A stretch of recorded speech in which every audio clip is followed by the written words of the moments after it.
से वरिष्ठ पुलिस अधीक्षक ने किया थाने का वार्षिक निरीक्षण। नए कानून को लेकर पुलिस को दिए दिशा निर्देश। वरिष्ठ पुलिस अधीक्षक अजय सिंह ने आज विकासनगर थाने का निरीक्षण करते हुए देश में लागू हुए नए कानून को लेकर दिशा निर्देश दिए हैं।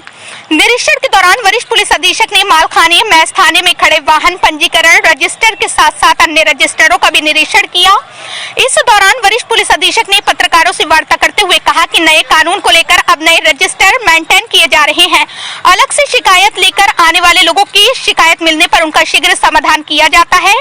एक सवाल के जवाब में उन्होंने कहा कि अपराध की रोकथाम के लिए और बाहर से आने वाले लोगों पर नजर रखी जा रही है तथा उनके सत्यापन की प्रक्रिया को और सरल कर दिया गया है। बाहर से यहाँ पर काम करने वाले लोगों को अब अपनी ही संबंधित थाने से सत्यापन कराकर लाना होगा, उसे इसकी वेरिफिकेशन की प्रक्रिया सरल हो जाएगी। निरीक्षण से पूर्व विकासनगर कोतवाली पुलिस ने वरिष्ठ पुलिस अधीक्षक को सलामी दी। निरीक्षण के दौरान पुलिस उपाधीक्षक भास्कर शाह, विकासनगर कोतवाली निरीक्षक राजेश शाह भी मौजूद रहे। चिन्हित की गई है। एक तो ये सर कौन कौन सी वो ज़मीन है, दूसरा सर डेमोग्राफी चेंज को लेके एक बड़ा सवाल है।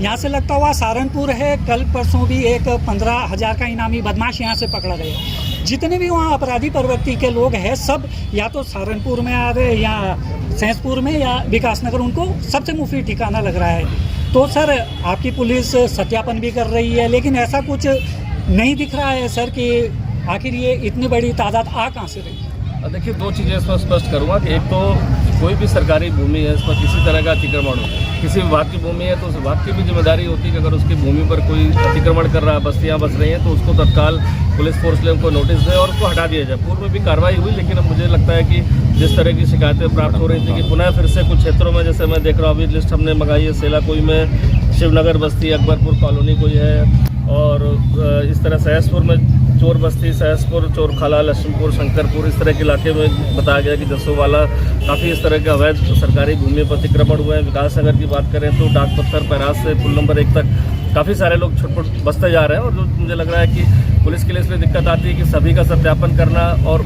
एक परिवार में या 10 परिवार में कौन आ रहे हैं कौन जा रहे हैं, थोड़ा सा टफ होता है। अभी जैसे बताया खादर बस्ती में कूड़ा बेंचिंग के पास भी कोई सरकारी भूमि का अतिक्रमण है।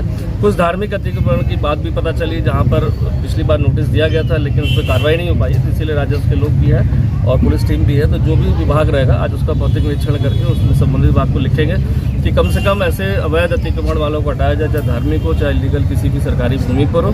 साथ ही साथ आपका पॉइंट सही है कि हमारा चूँकि ये आपका एरिया पछवा दून का सहारनपुर और अन्य इधर प्रदेश से लगता है, तो मूवमेंट काफ़ी रहता है लोगों का, टूरिस्ट के रूप में भी रहता है। और साथ ही साथ देखा कि बहुत लोग की शादियाँ आपस के गांव में इंटरचेंज होकर होती हैं और शादियों के कारण क्या होता है, लोगों के संबंध यहाँ जुड़े आते हैं, सहारनपुर हो चाहे अन्य जगहों से है, तो वहाँ से के लोग आके यहाँ पर कहीं ना कहीं जब देखते हैं कि खाली भूमि है और इस तरह का अतिक्रमण है तो वहाँ पर कोशिश करते हैं कि वो भी बच जाए। तो इन सब चीज़ पे लगातार सरकार के लेवल पे आपने देखा होगा लगातार इसमें कार्रवाई भी चल रही है। अवैध जो अतिक्रमण तोड़े गए हैं इस पछवा दून में खासकर विगत 1-2 सालों से मुझे लगता है काफ़ी ज़्यादा इस तरह का अवैध इंक्रोचमेंट हुआ, टूटे भी हैं, लेकिन फिर उसी हिसाब से पेज से बढ़ गया है। तो आज ये निरीक्षण के बाद अभी इन स्पॉट्स का निरीक्षण करके बाद फोटोग्राफी वीडियोग्राफी होने के बाद संबंधित विभाग को भेजा जाएगा। तो मुझे लगता है कि ऐसे अतिक्रमणकारी जो सरकारी भूमि जिस भी विभाग की है तो आगे है और उसको हम लोग मिलकर सभी लोग उसको हटाएंगे। सर, पुलिस के काफ़ी प्रयासों के बावजूद भी विकासनगर और सेरापुर में सर ट्रैफिक जाम की समस्या रहती है सर। देखिए, ट्रैफिक तो आप भी समझ रहे हैं कि जिस घर में पहले एक गाड़ी हुआ करती थी या 2 व्हीलर या